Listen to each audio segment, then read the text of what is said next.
प्रयागराज महाकुंभ की तैयारियां जोरों शोरों पर है। मुख्यमंत्री योगी आदित्यनाथ आज प्रयागराज दौरे पर रहे और उन्होंने तैयारियों के विषय में अधिकारियों से जानकारी ली और निरीक्षण भी किया। वहीं आपको बता दें कि प्रयागराज महाकुंभ में 20 पेंटून पुल बनकर तैयार हो चुके हैं। बाकी बचे 10 पेंटून पुल 30 दिसंबर तक बन जाएंगे। तो वहीं संगम में किसी भी प्रकार का कोई गंदा पानी ना गिरे, इसके लिए जल विभाग और सिंचाई विभाग लगातार निगरानी बनाए हुए है। महाकुंभ में 24 घंटे बिजली मिले, इसके लिए पावर स्टेशन लग चुके हैं, जिसका बचा हुआ कार्य भी जल्द पूरा होने की उम्मीद है। पूरे कुंभ में 48,000 LED लगाई गई हैं। प्रयागराज महाकुंभ में इस बार श्रद्धालुओं को संगम की झांकी देखने को मिलेगी। पूरे कुंभ मेले में टेंट सिटी बनाने का कार्य भी तेजी से चल रहा है।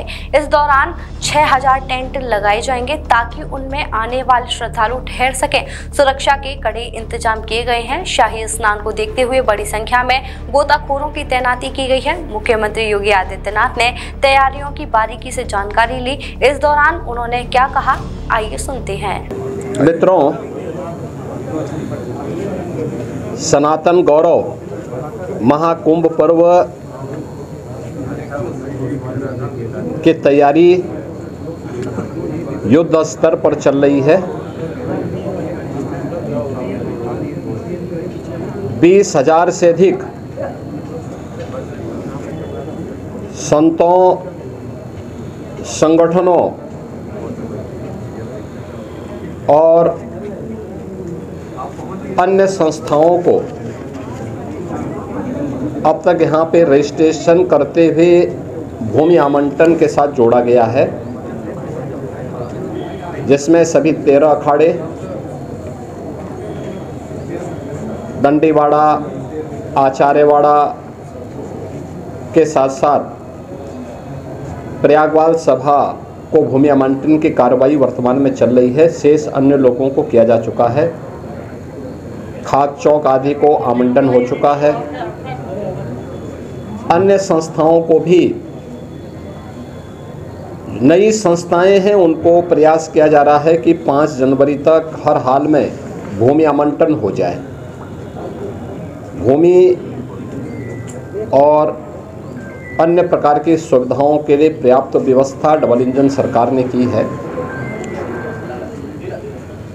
अब तक यहाँ पर जो प्रगति है उसी की समीक्षा करने के लिए आज हम यहाँ पर आए थे, जिसमें पेंटून ब्रिज पहली बार 22 से बढ़कर के 30 हो रहे हैं, जिसमें 20 अब तक तैयार हो चुके हैं और हर हाल में प्रयास है कि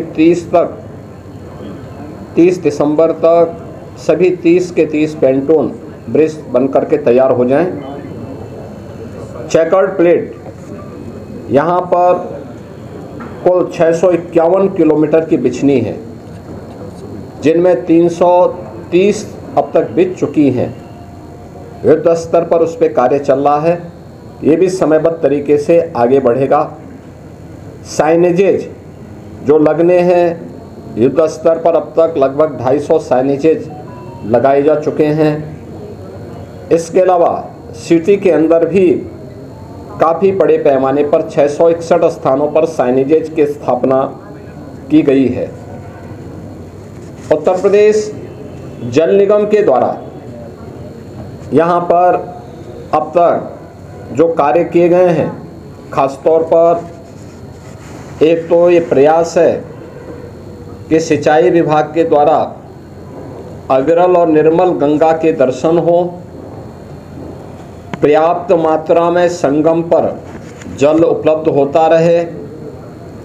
और आप देख रहे होंगे कि अन्य वर्षों की तुलना में इस बार माँ गंगा और माँ यमुना ने बड़ी कृपा की है। काफ़ी पर्याप्त मात्रा में जल राशि मौजूद है और जल शुद्ध है। स्नान और आचमन दोनों करने लायक है।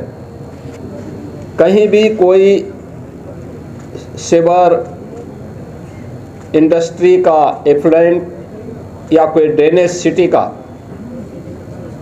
कहीं भी नदी में न गिरने पाए, इसके लिए जगह जगह एसटीपी तो फंक्शनल है ही, बायो रेमेडिएशन की पद्धति के माध्यम से भी जियो ट्यूब के माध्यम से उनके शुद्धिकरण के कार्यक्रम को यहाँ पर सुनिश्चित किया गया है और ये कार्य भी यहाँ पर युद्ध स्तर पर चल रहा है।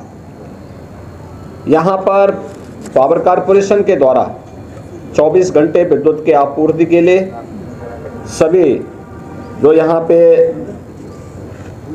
400 केवी के सब स्टेशन स्थापित होने थे 85, उसमें से 77 स्थापित हो चुके हैं। 250 केवी के सब स्टेशन 14 स्थापित होने थे, उनमें से 12 स्थापित हो चुके हैं। 100 केवी के सब स्टेशन 128 में से 94 स्थापित हो चुके हैं। एलटी लाइन यहाँ पे 1160 किलोमीटर की, एसटी लाइन 160 किलोमीटर की और एलईडी स्ट्रीट लाइट अब तक लगभग 48,000 यहाँ पे स्थापित की जा चुकी है। यहाँ पे पहली बार माँ गंगा का रिवर फ्रंट लोगों को देखने को मिलेगा।